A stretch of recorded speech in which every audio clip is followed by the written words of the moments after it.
Assalamualaikum warahmatullahi wabarakatuh. Nama saya Swastri, saya dari jurusan Akwalul Syakhsiyah semester 6 Unit 2. Jadi di sini saya akan mempresentasikan hasil resum saya yang berjudul Islam, Moral, dan Kemanusiaan. Yang pertama yang saya jelaskan ini adalah Islam dan moral. Yang mana di dalam Islam itu terdapat ajaran tentang tata krama yang begitu baik.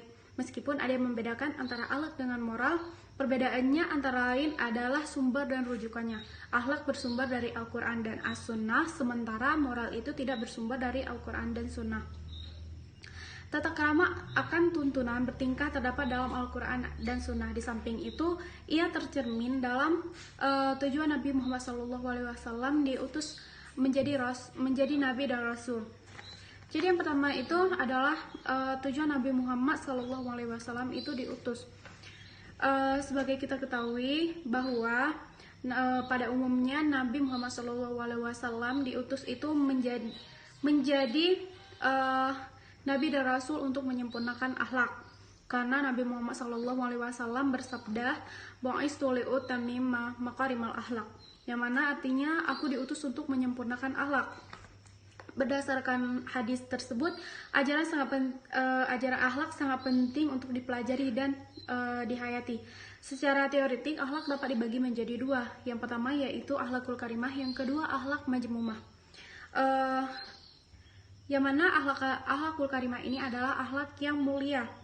Di antara perbuatan akhlakul karimah ini ada beberapa, yaitu contohnya yang pertama yaitu menyelamatkan muslim lainnya, sebagaimana Rasulullah SAW bersabda, al-muslimu man salimal muslimuna min lisanihi wa yadihi, yang artinya muslim sejati adalah muslim yang dapat menyelamatkan muslim lainnya baik dari lisannya maupun dari perbuatannya maupun dari tangannya. Hadis riwayat Bukhari.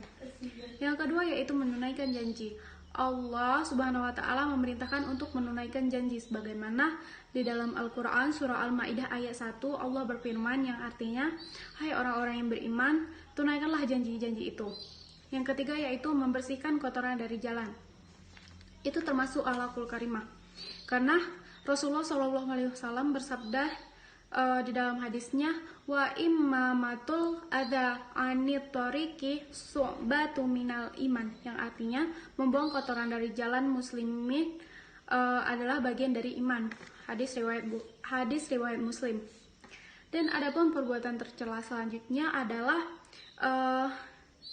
yang pertama yaitu contohnya adalah sombong.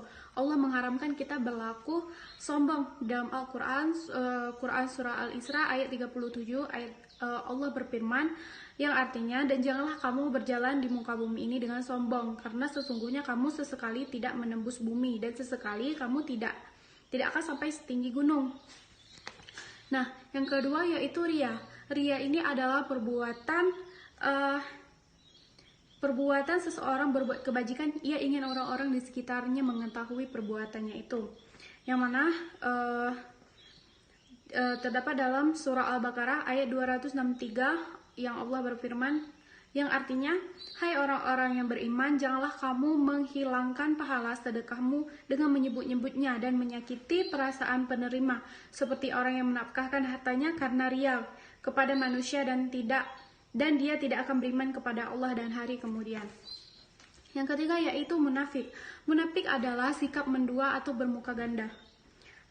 Yang mana terdapat dalam Al-Quran surah Ali Imran ayat 167 Allah berfirman, yang artinya, mereka mengatakan dengan mulutnya apa yang tidak terkandung di hatinya. Yang kedua yaitu yang ingin saya jelaskan yaitu akhlak Islami. Poin kedua yaitu akhlak Islami. Di dalam Al-Quran dan Sunnah terdapat tuntunan agar kita berakhlak mulia. Tuntunan tersebut dapat dipahami menjadi dua. Pertama yaitu tuntunan yang bersifat perintah. Yang kedua tuntunan yang bersifat cegahan. Umpamanya seperti perintah untuk memuliakan kedua orang tua yang terdapat dalam Quran surah Al-Ankabut ayat 8. Dan cegahan untuk membentak kedua orang tua yang mana terdapat dalam Al-Quran surah Al-Isra ayat 23. Di samping itu, akhlak yang dianjurkan oleh Islam dapat dibagi menjadi dua. Yang pertama, akhlak yang berhubungan dengan manusia. Yang kedua, akhlak yang berhubungan dengan alam. anjuran contoh dari akhlak yang berhubungan dengan manusia itu adalah anjuran bersilaturahmi dan keharuman memutuskannya. Yang kedua yaitu berbuat baik kepada orang tua. Yang ketiga yaitu berbuat baik kepada tetangga. Dan yang selanjutnya adapun akhlak kepada alam atau lingkungan adalah bahwa manusia tidak boleh melakukan kerusakan di bumi. Kerusakan di bumi alam ini adalah akibat perbuatan manusia itu sendiri. Dan poin yang kedua yaitu pembahasan yang kedua yaitu Islam dan kemanusiaan. Yang mana yang pertama sekali adalah kedudukan manusia. Di dalam Al-Quran terdapat 3 istilah kata kunci yang mengacu pada makna pokok manusia. Yang pertama yaitu Bashar, yang kedua yaitu Insan, yang ketiga An-Nas. Mana Bashar di dalam Al-Quran ini disebutkan sebanyak 27 kali yang memberikan referensi pada manusia sebagai makhluk biologis. Dan adapun kata kunci kedua di dalam Al-Quran itu adalah kata Al-Insan, yang di dalam Al-Quran itu disebut sebanyak 65 kali yang dikelompokkan ke dalam 3 kategori. Yang pertama, insan dihubungkan dengan konsep manusia sebagai khalifah, pemikul amanah. Yang kedua, insan dihubungkan dengan predisposisi negatif manusia. Dan yang ketiga, insan dihubungkan dengan proses penciptaan manusia. Semua konteks insan menunjukkan pada sikap psikologis atau spiritual. Jadi kata kunci ketiga adalah An-Nas, yang mengacu pada manusia sebagai makhluk sosial. Ia disebut di dalam Al-Quran sebanyak 240 kali. Sebagai makhluk sosial, An-Nas dapat kita lihat dalam beberapa segi. Yang pertama yaitu banyak ayat yang menunjukkan kelompok sosial dengan karakteristiknya. Ayat-ayat ini lazimnya dikenal dengan ungkapan wa min annas, dan diantara sebagian manusia. Dengan memperhatikan ungkapan tersebut, di dalam Al-Quran ditemukan kelompok manusia yang menyatakan beriman tapi sebetulnya dia tidak beriman, yang mengambil sekutu terhadap Allah, yang hanya memikirkan kehidupan duniawi, yang mempesonakan orang dalam membicarakan tentang kehidupan duniawi tetapi memusuhi kebenaran yang berdebat dengan Allah tanpa ilmu. Dan yang selanjutnya yaitu teori yang selanjutnya adalah tugas manusia.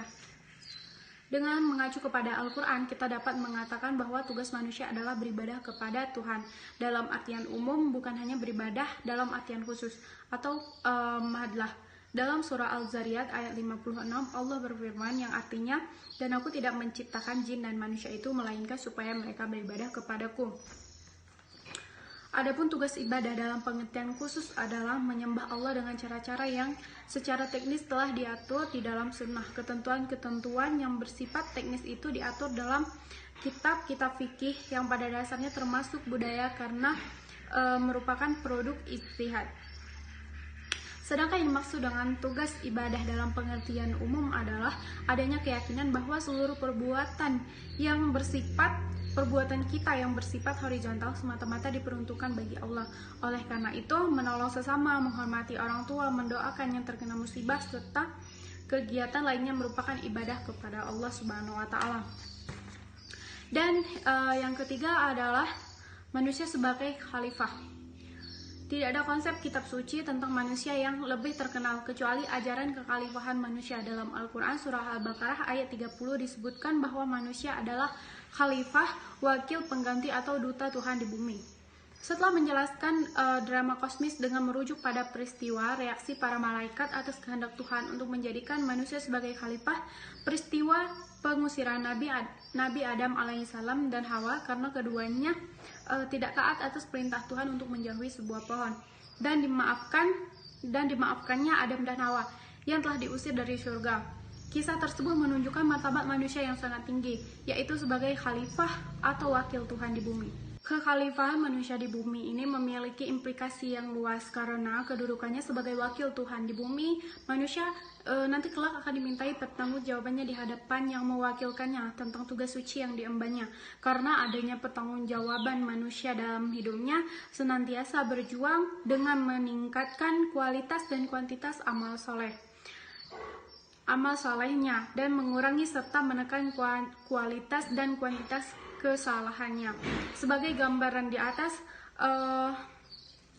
bahwa manusia adalah makhluk paradoksal yang berjuang mengatasi konflik dua kekuatan yang saling bertentangan. Kekuatan mengikuti fitrah, yaitu memikul amanah Allah, dan kekuatan mengikuti predisposisi negatif, yaitu sifat keluh kesah, cenderung bakhil dan lazim, dan hanya memikirkan kehidupan duniawi.